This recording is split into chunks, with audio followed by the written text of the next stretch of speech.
It's Throwback Thursday.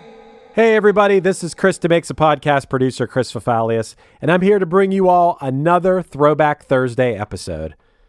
Today we're sending you all the way back to episode 37, which came out on February 7th of 2021. Our guest was Fat Mike of NOFX, discussing not one, but two songs. Linoleum, which is the lead-off track of the classic 1994 album Punkin' Drublic, and Linewleum, the 2021 song that's about the song Linoleum. It's pretty awesome to write a song that's about another one of your songs, and of course, NOFX would be the band that did that. Part of Linoleum's subject matter is about how many bands have covered Linoleum over the years, and yeah, I've been guilty of that a time or two, but as you'll hear in this episode, Mike thinks that's actually really cool. Which he should. He's right. It is. It's got to be a good feeling to have a song that so many people love that they actually want to play the song. They want to learn it and play it. That's really cool.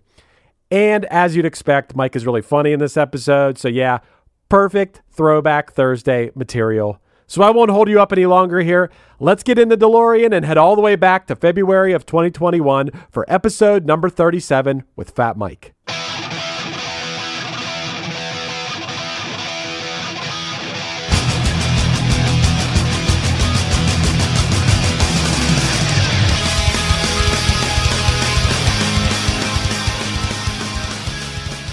Hey everyone, today's guest is my pal Mike Burkett, better known as Fat Mike, bassist and lead vocalist for the San Francisco, California punk rock band NOFX.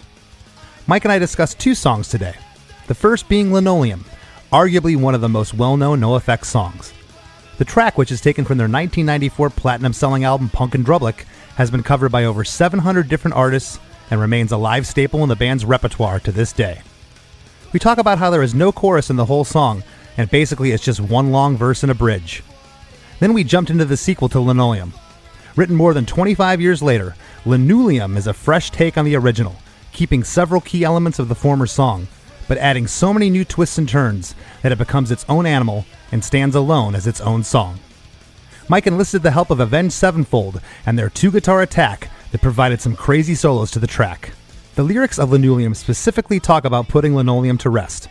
When I questioned Mike if he truly means that Linoleum is retired from NOFX's live shows, he gave an unpredictable and as vague an answer that only he could.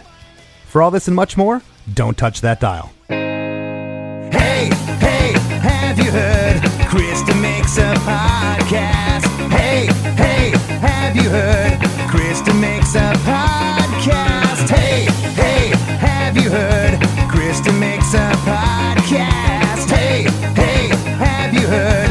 Chris DeMakes a podcast. So what am I doing on your show? Well, you're on the show for a number of reasons. You're my friend, and a number of my listeners have requested you, and there's quite a bit to talk about. You know, Linoleum, the original song, is over 25 years old. You got a new record coming out called Single Album on February 26th, which features the sequel to Linoleum, Linewleum, which is awesome. So, yeah, I just kind of want to jump in and start with Linoleum and just say congratulations on the song's continued success. The thing just has legs, man. I don't understand it, but I'll take it. I know the song kind of marvels you. I've talked to you about this before because, as you've stated many times, it's in the lyrics of Linoleum. There's really no chorus to this song. It's got such a strange arrangement, and it's like one of your most popular tracks. I just don't think to write choruses very often because, it stops the story. Singing the same thing over and over, it's just kind of dumb. You ever heard that Doug Stanhope record where he talks about, I was playing chicken in my sleep, and just keep saying that. Because, in comedy, you can't just keep repeating the punchline. It's not funny anymore. It's not how it works. You have to come up with new original material every word, every sentence. And I kind of feel that way about music too. Why do you have to make it easy for people? You're right, and it does kind of stop the story. And it makes people sick of a song sooner. It really does. When you keep hearing a chorus, you want to hear if the chorus sings 4 times, you want to hear the song 4 times as less because you're sick of it already. Yeah. So I do choruses sometimes, but usually if I do a chorus, it's only twice, at the most. Right. And of course, Linoleum was the lead-off track off Punk and Drublick, which came out in July of 94. Can you set up the track? Like, do you remember writing it? I do remember writing it, and it was a mistake. I was trying to go E to A minor, and I just went to the wrong chord. And I was like, ooh, that's interesting. So that's how it came about. Yeah, I think that's why people like it, because you don't expect that second chord. Right. It's interesting. The opening guitar riff happens. The whole intro is 21 seconds long, and then the full band kicks in, and that killer octave part comes in.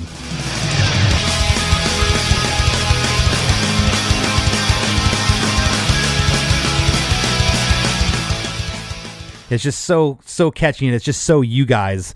And then it goes back to just the guitar riff by itself, and then you're in the first verse. And when you wrote the song, after you made that mistake and you're writing it, do you remember if everything kind of came in one sitting, or did you kind of have to go back to it and finish the lyrics, or was the idea just kind of there from the beginning? Because the song is, only 2 minutes and 10 seconds long. What's cool is I just found those lyrics. I just found the handwritten lyrics. Oh, cool. For that whole album. It's the only album I have the lyrics for. And there was no crossouts. I just kind of wrote it one day because, the lyrics are they're simple. It's about our friend Mark Curry, who wrote Perfect Government. And no, it was an easy write. I didn't toil over that song. Do you recall when you brought it to the band and what they thought of it initially? No, I don't. I mean, the thing is with NOFX, we don't learn songs and practice. We've always lived in different cities. So we get together to do an album, and we usually rehearse for like a week, learn the songs, and just record them. And that was the old days. Now it's just Smiley comes in, I teach him the song, he plays it, and then we just lay tracks over it. Like right now, NOFX, we're actually going to try to jam, which is something we've never done. We're not touring, and we all live in LA now. We're going to try to get together and actually play as a band, which is so weird. I was going to say, you guys are going on 40 years as a band. Why now? It was my idea, and it's really a stupid idea. I don't think it's going to work. Especially because the songs I'm writing right now, I don't know why, but it's how I usually write. But, the verses have 16 chords, and the choruses have 8 or 16 chords. It's just how I've been writing. And teaching that to FA is just, it's crazy. And he'll learn it eventually. And then if you change something, then it's a headache. It's just, I don't know, 4 people in one room. What a nightmare. And now we have Karina in the band too. I know. Will she be joining you for these jam sessions? We don't know yet. 'Cause our record isn't out yet. And we already recorded a couple songs for our new album. For the one after the one that's coming out. Yeah, our new album will be out in November. This is like an old album. It's been in the can for a year. Okay, so single album, the other new album, single album's coming out February 26th, and then the next album's going to come out in November. Yeah. That's awesome. Yeah, 2 records this year. That's great. Well, good for you. That's the plan anyway. Congratulations. Getting into the lyrics, you said this was about your friend Mark. Was this completely autobiographical about him, or were you just kind of taking the piss at him? Well, it can't be autobiographical about him. Well, was it biographical about him? Thank you. Yeah. Yeah, it's just about him, about how he was comfortable sleeping on a kitchen floor. And, it's like Bob. Bob was written about our friend Bob. Uh-huh. They're all true stories with a little, color added. We want to get into the lyrics real quick. Possessions never meant anything to me. I'm not crazy. Well, that's not true. I've got a bed and a guitar and a dog named Bob who pisses on my floor. That's right. I've got a floor. So what? So what? So what? And that line, how many times have I heard this song? A million. I've seen you guys play it live. And when I researched the lyrics on Google, it kept coming up Bob, and then eventually it came up to what I thought it was. Has anybody else ever thought that you said, and a dog named Dog that pisses on my floor? Yeah, that's what I sing. Yeah, the lyrics don't match up. That's just how it is. You got to live with it. So you say dog live? Yeah, I say dog on the record too, I think.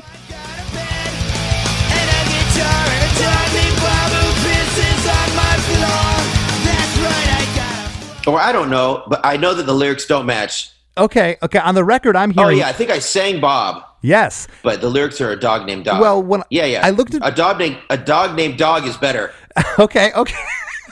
I always change the lyrics to Dog. You've said okay. I was gonna say I had to have heard it Dog live because damn it, I printed the lyrics out first, and then I went back and listened to the track. I'm like, he does say Bob. And like, I just thought it was a typo on Google, as it usually is, thinking like, okay, you got a song called Bob, so someone threw Bob in there, but he says dog, right? No, it's because back then it would take me so long to sing a lyric, to sing a line in a song. It would take me 3 or 4 hours to sing a song. So if I got the line in pitch, even if the word is wrong, I'd keep it. That happens a lot. Okay. Well, on our new album, there's a line that does not make sense, and it's because I mispronounced it. And I kept it because it's in pitch. that works. Yeah. So, Well, it works. Going through what I'm still considering verse 1 here in Linoleum, I got pockets full of Kleenex and lint holes where everything important to me just seems to fall right down my leg and onto the floor. My closest friend, Linoleum. And then there's like a little verse. That's another thing, Chris, is there's no rhymes. I know. There's very few rhymes in the song. It's just, I just wrote stream of consciousness lyrics, and they fit into the song. So that's maybe another reason why so many people like it, because it's not easy. Every line is a surprise, the first time you hear it. No, and I think that's a knack that you have. I have a hard time when stuff doesn't rhyme. It almost sounds unnatural. There's been some instances, but I guess it kind of goes with what you were talking about earlier. No chorus. You're telling a story, and the story doesn't need to rhyme. When you're telling a story, it's not rhyming, and this works perfectly. Yeah, I used to do that a lot. I used to not rhyme a lot, and after writing a musical, I got into the habit of rhyming, and I'm trying to get out of that habit now. Brett Gurewitz, he doesn't rhyme a lot either. Mm-hmm. I think it makes better songs. A musical has to rhyme because you only hear it once, unless you have the soundtrack. But if you just go to it, your mind it expects a rhyme, and it makes it easier to understand what's going on. That's really, really interesting. There's a little verse tag here, I'm calling it, the part where it says, supports my head, gives me something to believe. And then it goes to the next part, which I guess it goes to a bridge. Is that what you would call the that's me on the beach side yes. combing the sand? It's a bridge. It's a bridge. Okay, and I'm gonna read. No chorus. I'm gonna read the bridge here. That's me on the beach side combing the sand, metal meter in my hand, sporting a pocket full of change. That's me on the street with a violin under my chin, playing with a grin, singing gibberish. And again, I just think the imagery here. The story that you're telling, I think that's another part of this song why people can relate to it. I don't know. I mean, we've all seen the guy on the beachside combing the sand with the meter, the metal meter. It's something that just kind of, it's just relatable. When you got to this point, at any point when you were writing it, did you think this is the pre-chorus, or did you always be like, oh, this is the bridge? Well, there's no chorus, right, at all. But it just sounds like a bridge because it's a different time signature. Mm-hmm. But that's another weird thing about this song is the chords really don't change very much, mm-hmm. which is very rare for me. 3 out of the 4 chords never change. Just one chord changes here and there. And that's just weird. That's a weird way to write. Going off what you were talking about before, where there's not that repetitive of the same chorus, it almost helps that the music of the song is repetitive. So I don't know, that it's easy to remember for people maybe, or something. There's just something about this track that's it shouldn't work, but it does. Exactly. It shouldn't work, but it's short, it's energetic, and people just go crazy for it. But I really don't understand why so many bands cover it, but I'm okay with it. We just made a new video too, Oh, I saw it. If you haven't checked out the video, everybody out there, you have to. The Linoleum features another one on top of that. You haven't seen the new video. We made it yesterday. Oh, sorry. I was speaking of the one that's already out there. No, you did one yesterday. What's that about? Can you share that at all? It's got 100 different bands in it. You found 100 even more? It's got all the bands we left out. Yeah. That's amazing. Well, to the listeners, check out the video with Linoleum, with Avenged Sevenfold, and when's the new one coming out? Any day now. Any day now. Okay. Well, you'll be able to see them both probably when this episode airs. I know you said it at the end of the Avenged Sevenfold video you did, and I do believe you meant it. How humbling is that? Of all those bands around the world that love this song, that have put their stamp on it, albeit some poorly. Yeah, it was humbling when I realized that, because I was just looking on the internet a while ago, a couple years ago, and I just started tagging all the bands that did it, and I did it for like 3 or 4 hours, I don't know, and it was really weird because I looked up a couple of our other songs, and there's a few, but it's just that one song. Well, there's something else too, and maybe it's because it's the first track on Punk and Drublic, which was just such a breakout record for you guys, that maybe that has something to do with it too, the immediacy of it, that it was the first track. I just think it's because it doesn't sound like anything else. It's the signature NOFX song. Right. We got that rhythm. It's short and all the things. No rhymes, no chorus, short, just pure energy. It's not trying very hard. No, it's not. It. That's what it is. I didn't try very hard to write that song. I just wrote it fast. I've said on this show a number of times, it's the most popular songs, the hits, so to speak, with the fans, that were written and not really thought about. You kind of just threw this idea out there that was kind of linear. It is what it is. And don't take this the wrong way. I love Linoleum. I think it's an awesome song, but I like probably 30 NOFX songs ahead of that are just my favorites. But it's amazing that this is the standout one that everyone's latched onto and everyone's covered and given so much love to. Yeah, it is weird. And I agree. I like so many other NOFX songs better, but I'll take it. And this song and the new song is fun. It's very meta, and that song was fun to write. We're going to get to that in a second, because I have, it's funny, I thought I would have more to talk about with Linoleum, the original, but I don't. I have so much to talk about with the new track, because there's just so much there. It's such a cool, just wacky arrangement. But I want to get to what I'm calling here, I would call this the outro, the end of Linoleum, the original song, which is almost back to the verse, I guess. It's got the verse chords. That's me on the back of the bus. That's me in the cell. That's me inside your head. That's me inside your head. That's me inside your head, with just those harmonies there. And you started to get into that a little bit on White Trash, Two Heaves and a Bean, but this was the first time where it was just like, wow. I'll never forget hearing that for the first time. Those harmonies are just so catchy and just out of left field. Do you remember how that ending, those harmonies came together? Well, it was just Hefe. Hefe was just going for it, and we threw in like one of the Oz is major, and it's weird. Our harmonies are never parallel. Uh-huh. They're always different from melody, and that one just turned out super good. Hefe's got such a natural ear for shit like that. Yeah, weird. And I can't believe I say inside your head. I say that 3 times too. That's so lazy. Such lazy writing. That's your chorus. That's your repetitive part. Right. Jesus. Did you ever hear the isolated vocal tracks from this song? It's on YouTube. I don't know if you ever listened to it or not. Is it really? Yeah. And when you're talking about that major harmony at the end, I know what you're talking about. I listened to it last night. That's me inside your head. That's me inside your head.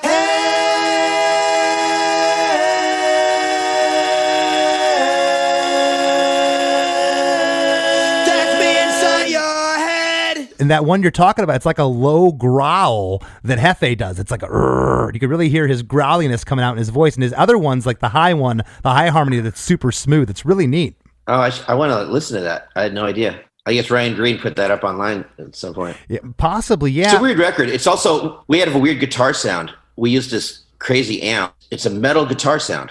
It is. And that's the only record of ours that sounds like that. Like our guitar tones now are super clean. Right. Which a lot of bands took a page out of your book with Punk and Drublic. I mean, I hear it in the later Lagwagon records, definitely strung out with the metal guitars. You guys kind of had that blueprint for the fat sound. One last thing about Linoleum before we move on to Linoleum.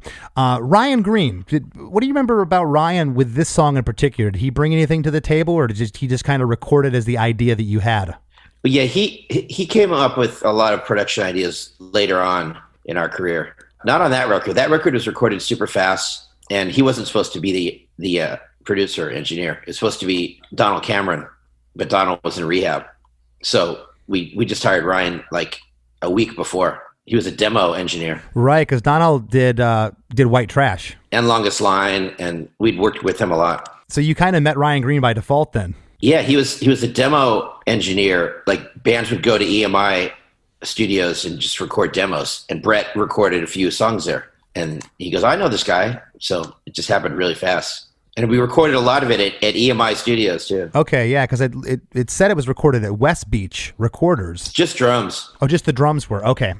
Because of course Ryan worked out of Motor Studios for the most part for your later records, which the new song Linoleum was recorded at Motor. Yeah. Well, let's get into this. So you're sitting around, and what was the idea here? You're thinking Linoleum is 25 years old, and I'm going to write a sequel to it. And there's some lyrics in here that allude to the fact that maybe you might never play the original Linoleum again. You're putting it out to pasture. So what was the thought here when you wrote Linoleum? Well, writing this album, it was a double album, and when you write a double album, it's a very different mindset.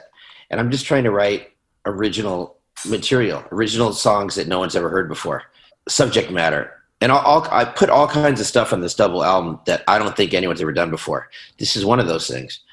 So I just come up with ideas. Okay, shit, I'm going to play our most popular song.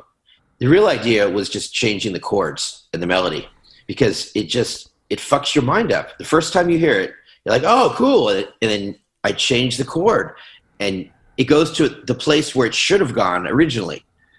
It goes to the original chord, and then it just fucks with your brain. It's a very weird feeling when you know a song so well. And I don't know if I've never heard another band do it. I've never heard another band do that. Just change their own song in a way like that, chords and melody. And then I just decided to start writing lyrics about doing that. Well, I can't think of another instance either. Right. So I think I did two things here that no one's done in the same song. And it's so meta, singing about writing the song. People have done that before, but I don't think they've ever sung about retiring their biggest song. No, I think that's definitely a first. And something about this track that I find just really interesting is what you said a moment ago, that you're expecting, because there's elements of it, and you're expecting it to go into the original, like an updated version, and it's not. It just takes you completely somewhere else. I know, and we put electronic drums in there, and like even the ending, it goes 5 times instead of 4 times. It doesn't end where it's supposed to. It's to annoy people. Uh-huh. It's just to bug people. Because we're just doing it for the cause. The cause, we're just doing it for. Hey everybody, we'll be right back with part 2 of this Throwback Thursday episode with Fat Mike after a few words from our sponsors. Ready for a head-bangingly good time? Dive into the world of heavy metal with the Brutally Delicious podcast. Here, we don't just talk music. We welcome you into our heavy metal family. Join us for candid chats with legends and rising stars. We go beyond the typical interviews, exploring raw emotions and the life-altering impact of heavy metal. So whether you're a diehard metalhead or just curious, join our family and let the headbanging begin with the Brutally Delicious podcast.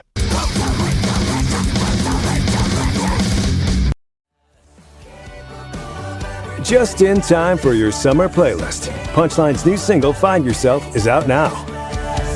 Everybody got so good at everything. I'm just over here trying to keep my house clean. I ebb and I flow, man. It's up and it's down. I'm wondering if this is why people leave town. This is no joke, man. This is a fight. Trying to find yourself in the right place, the right time. But most of what I do. Listen to Punchlines Find Yourself on Apple Music, Spotify, and everywhere else you can stream music. Duh.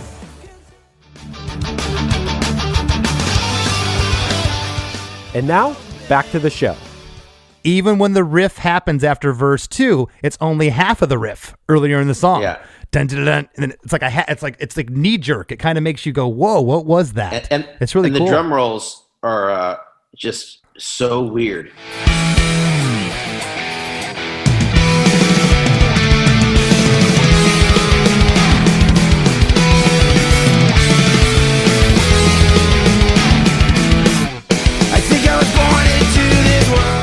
Puts you in a weird state of mind. That's what I was planning. It's like an adventure. Well, I have to ask, did the Avenged Sevenfold, did they play on this track?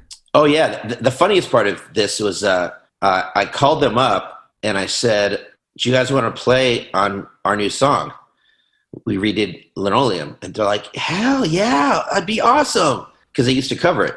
Of course, yeah, they used to do it at Warped Tour. I'd see them all the time. And I sent them the song. I sent it to them, and they called back 10 minutes later, and they said, "Are you talking shit about us in the song?" I go, "Well, yeah." "Is that a problem?" Because there's a line when every hopeless band plays it wrong. That's them. Right. Yeah. They go, "Are we the hopeless band?" I go, "You sure are." And they go, "No, it's not a problem. We'll still do it." Hey, play on my song. I'm talking shit about you. They play the guitar leads, which are really crazy guitar leads. They're gnarly, and I love at the end when Hefe and Melvin are looking at him just like with this bizarre look on their face, like, "What are you doing?" Because the licks are just so crazy fast and good. I almost thought, is this Smelly on the track, or is that Brooks playing?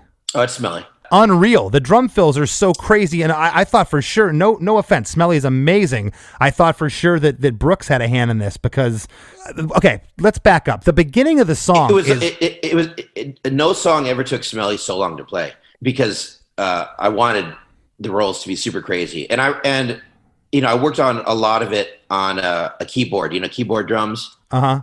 So there were crazy rolls on the demo. He's like, "What the fuck?" I was gonna say when we program drums for our drummers, they hate that. yeah. He's not crazy about it, but it's kind of what I've been doing. I work with this guy Baz on a lot of stuff, and he's always around, so we just program stuff. Well, the beginning of this, I thought for sure that the beginning was maybe something that Avenge came up with. It just sounds unlike anything you've ever done before. The intro is so weird to this song and to where it goes.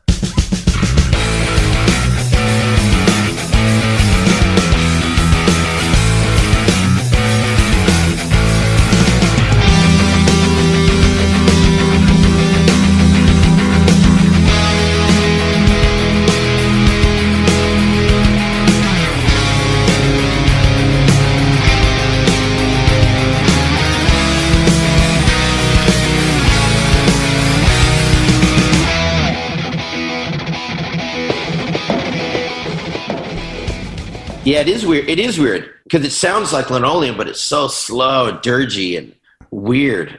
The whole thing is weird. Well, the whole arrangement's insane, and we're going to get into that in a moment. But the intro, I just couldn't make sense of it. And this song was not immediate for me.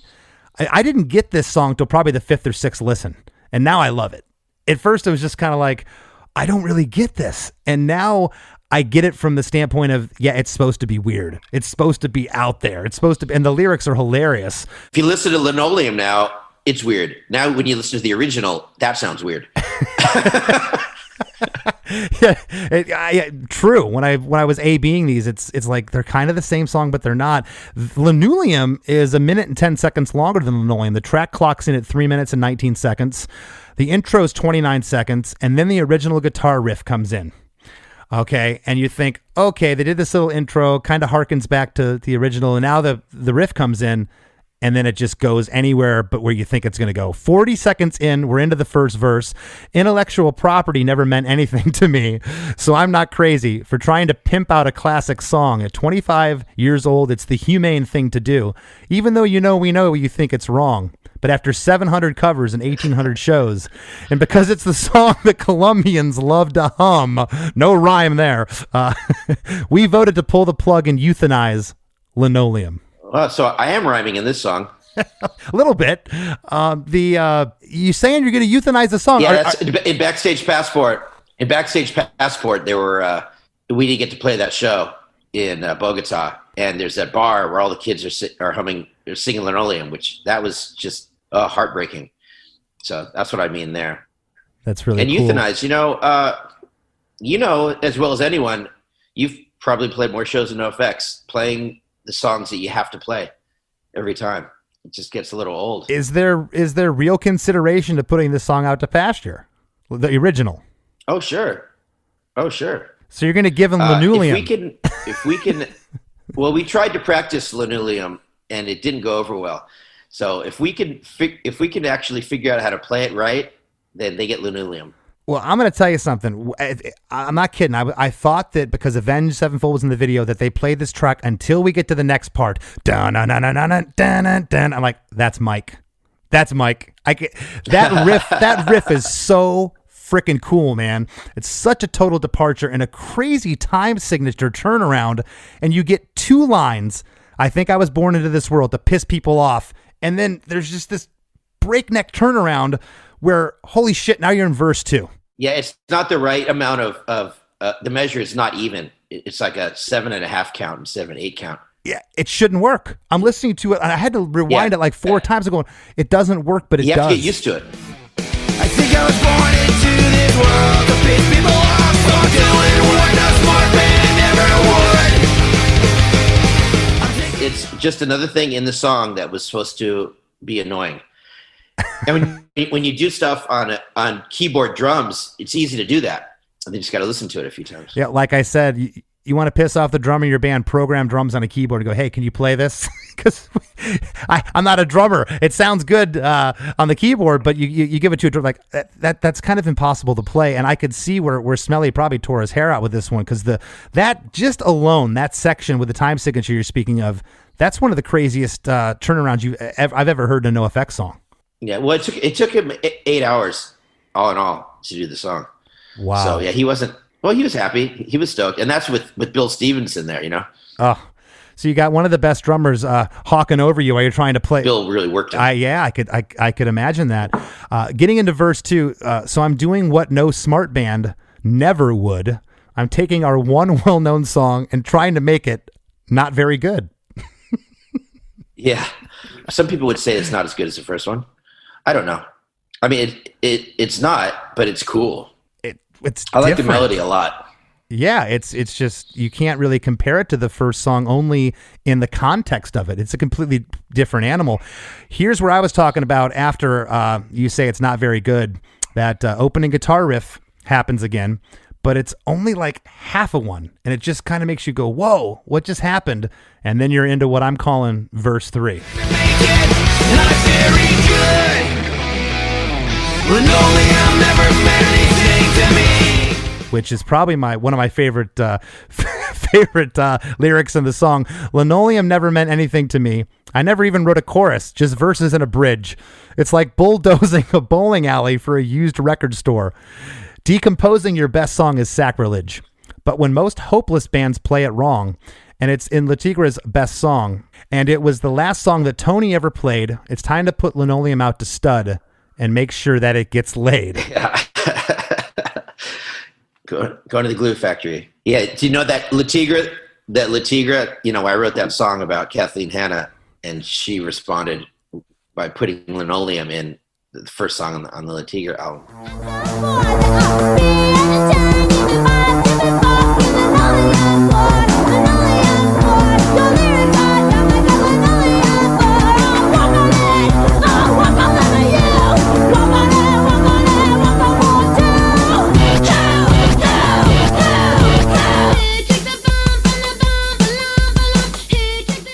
It's cool because it's their best song too. I love that Latigra song. And Kathleen was for the listeners, was of course in Bikini Kill, and I remember when that whole thing went down, there was a lot of controversy with that. So the fact that you stuck that in the song here is pretty hilarious. And what do you mean, controversy? Me controversial? No, never. Halfway through that verse, it goes halftime. Again, when you were writing the song, was this almost feels in a weird way like a mini decline to me, this song. There's just so many different little parts and textures with it. Was this all kind of written linear in one sitting, or did you have different parts that you were putting together and Frankensteining it? Yeah, I don't remember.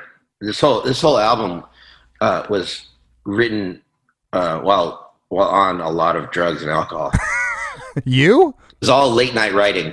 Which, and right now I'm sober right now, and I've been writing way more songs. I don't know, I have like 38 new songs, and this album was 23 songs originally. We knocked it down to 10, not including those 13 songs. I have another 38 songs. So good for you. So I write every day.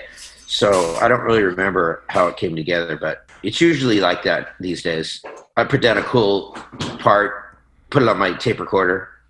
I can't figure out GarageBand or anything like that. I noticed here in the line, and it was the last song that Tony ever played.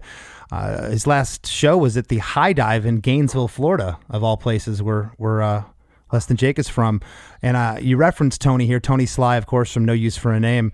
I noticed you get Tony in a number of songs, and it's just it's really cool to see you still, pay tribute to your friend. Yeah, it's still, the worst death of my life. I know. always sticks with me. I was in the car with Darla yesterday, and we were listening to Sad Bear because Tony's like my kid's favorite band, especially because she's really good friends with Fiona. They're besties, and Kira, and I think about him all the time still. Yeah, well, it's evident. It's nice that you reference him. It's really cool. I call it the departure guitar riff. That thing comes in again here for just a moment, and then the first time you hear it is these crazy just dual harmony Avenged Sevenfold leads come in for just a little bit.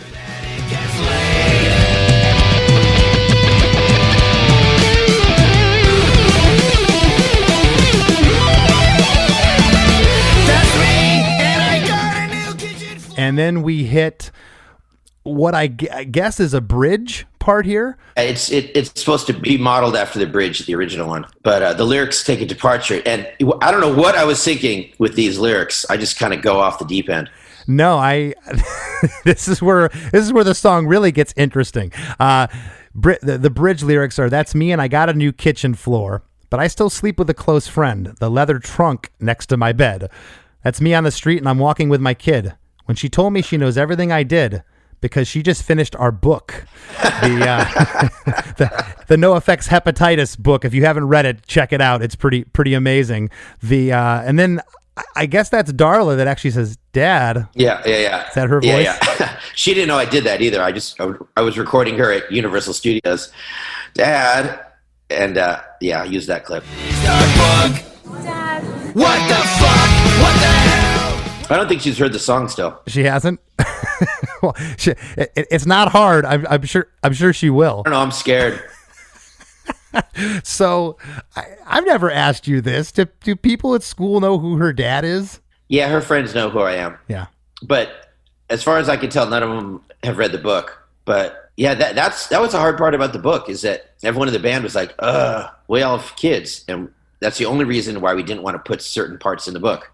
But, everyone in the band, we did it anyway. Yeah, well, that's how you roll. You gotta really tell all. Yeah, and that's how you make a good book, is by telling everything. Well, the book's about as raw as it gets. One of my favorite reads. I'm a rock autobiography guy, and I think I loved it. I thought the book was awesome. The outro here, the leather trunk next to my bed is cool too. If you see The Weekend at Fatty's, you can see the trunk where I put the bomb pops in there. Oh, I saw the trunk. So, I do have. Yeah. It's on YouTube, folks. You can go check it out. The Weekend at Fatty's. It was back in September that NOFX did a quarantine backyard gig at Mike's house in Los Angeles with Fishbone was there. I know Get Dead was there, and Mike took the ladies of the Bomb Pops on a tour of his bedroom and went into his leather trunk and showed them his toys. And I'll leave it at that. It's a nice trunk. It's a good napping trunk. Well, it's a nice trunk, and I it's funny because the line, "But I still sleep with a close friend, the leather trunk next to my bed." So I took that as, well, you sleep with a close friend that's next to you, or maybe the leather trunk is the friend you're speaking of. Kind of a double entendre. Oh yeah, I'm speaking of the leather trunk. I like to keep certain things around me.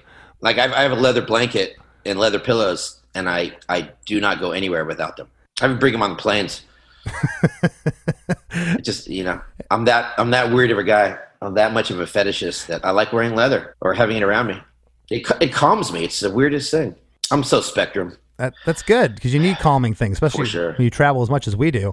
The outro here is what I'm calling the fourth verse. Okay, there's still really no chorus in this song, and the lyrics of the song end like this: "What the fuck? What the hell? Why did she feel the need to tell me that she knows her dad is more than kinda weird? She knows that I do drugs. She knows that I'm kinky. But what keeps me up at night is that her friends know that I drink pee." Yeah, I don't think that's true. I don't think that's true. I'm hoping it's not true, because they haven't read the book. But one day she's going to ask. One day it's going to be true. Well, whatever. I got to live with it. Right when the line comes in, "She knows that I do drugs," right there, those guitar solos come back in. Yeah. And was that your idea to have them do it? Because it adds such a cool thing to the song. No, they just said they played a lot of leads and keep what we wanted, and I just kept them because it's cool. Okay, so you guys did the track, you sent it to them, and then those guys laid down their guitar solos. Yeah, they just went hog wild on it, and it's perfect because they're very signature leads, not NOFX leads. I noticed here at the end there's a it says the last line, of course, again is, but what keeps me up at night is that her friends know that I drink pee. And then it's spoken at the end. You say, not that there's anything wrong with that. That's how the song ends. Was that just something you did in the vocal booth and you decided to keep it at mix down, or was that planned? I think Hefe says it. Oh, it is Hefe? Is that Hefe? I don't know. I think so. Or maybe not. I don't know. Okay. We do wacky things. It wasn't in the original song. It was just in the vocal, in the booth. Something I've never noticed, and I almost forgot, I want to bring this up real quick, going back to the original Linoleum. When I was listening to it, again, I noticed at the beginning, there's almost like 2, 3, 4 seconds of like this, it almost sounds like, I don't know, a musical or something happening before It's Hefe. It's Hefe warming up his voice.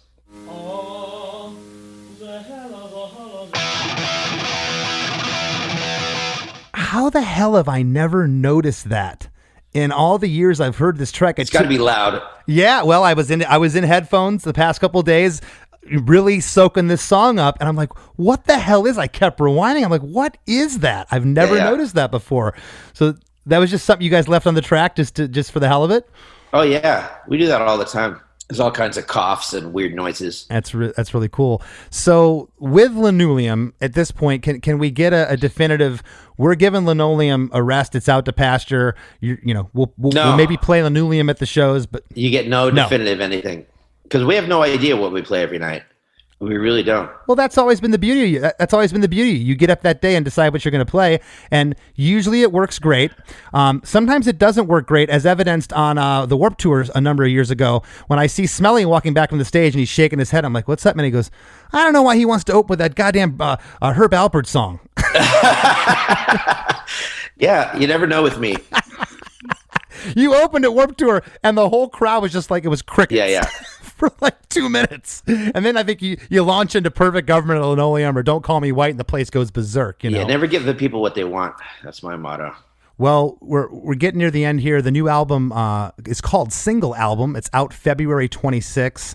Anything else you'd like to add or plug, Mike? Go for it. No, thanks for having me on your show. I don't like to plug. Well, I do like to plug things. I'm not going to plug things on your show.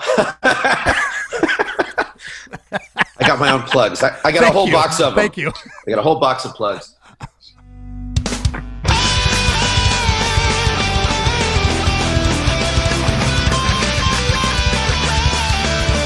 Well, that was it. Hope you all enjoyed that little journey back in time. If you enjoy the show, be sure to check out our supporting cast program. It's basically like a Patreon, except it's called Supporting Cast. You can check it out at chrisdemakes.com, and for a few bucks a month, you'll get weekly bonus episodes and a giant back catalog of those bonus episodes. So check it out. You'll help us keep making the show. Thanks, everybody. Ready for a head-bangingly good time? Dive into the world of heavy metal with the Brutally Delicious podcast. Here, we don't just talk music. We welcome you into our heavy metal family. Join us for candid chats with legends and rising stars. We go beyond the typical interviews, exploring raw emotions and the life-altering impact of heavy metal. So whether you're a diehard metalhead or just curious, join our family and let the headbanging begin with the Brutally Delicious podcast.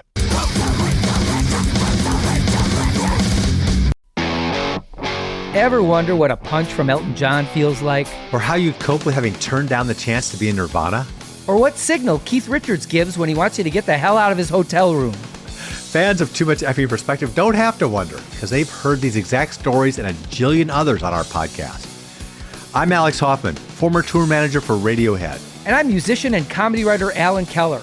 On the TMEP show, we get guests like Nancy Wilson from Heart, Jeremiah Freites from the Lumineers, and Modern Family's Julie Bowen to tell us things they may have only shared with their therapist, clergy, or a TMZ stringer. So join us on Too Much Effing Perspective. That's EFFING Perspective. The only podcast you crank up to 11.